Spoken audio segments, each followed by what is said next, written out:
মানুষকে হেল্প করলে মনের ভিতরে একটা আনন্দ চলে আসে, সেটা কিন্তু সব মানুষের মনে। আমি জানি না কার কার মনে, আমার মনে কিন্তু খুবই আনন্দ আসে।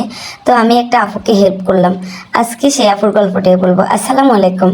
আজকে আমি নতুন একটা ভিডিও নিয়ে আবারও আপনাদের মাঝে হাজির হলাম। আজকে আমি নকশি পিঠা তৈরি করব।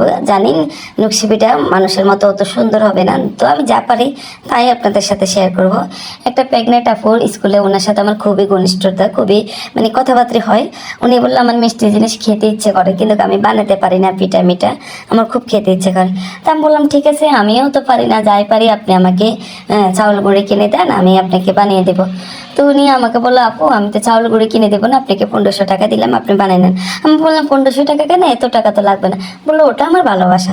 তো আমি কিন্তু চাউল গুঁড়ি কিনলাম 70 টাকা দিয়ে 1 কেজি, আর গুড় একটা কিনে নিলাম, আর আর কিছুই কিনি নেই। চাউল গুঁড়ি কিনলাম আর গুড় কিনলাম, কিনে তো আমি চলে আসলাম বাসায়।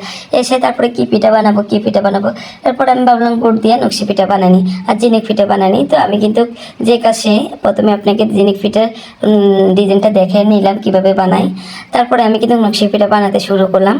অত ভালো পারি না, যা পারি আলহামদুলিল্লাহ আমার পেটে যাইলে হয়েছে, খাওয়া হলে হয়েছে। তো আমি নকশি পিঠা বানালাম কিছুটা, আর এই জিনিক পিঠা বানালাম কিছুটা। আজকের আমার এই পিঠাগুলো কেমন হয়েছে অবশ্যই কমেন্ট বক্সে জানাবেন। এখন আমি গুড় আর ইয়ে করবো, ভাজবো। ভাজা আপুর জন্য কালকে নিয়ে যাব, কিন্তু আমি কিন্তু একবারে ভাজবো না, এখন একবার হালকা করে ভেজে রেখে দেবো, তারপরে আবার সকালে ভাজবো। তো আমি বাজার ভিডিও দিই নাই, দেখেন বাজার পর কি সুন্দর হয়েছে। আমি দুইটা বাজলাম, দুইটা বাইজা আপনাদেরকে দেখাচ্ছি কেমন হয়েছে। আর আমার এই ফুল ভিডিও কেমন হলো আমার পিঠাগুলো জানাবেন। আসসালামু আলাইকুম।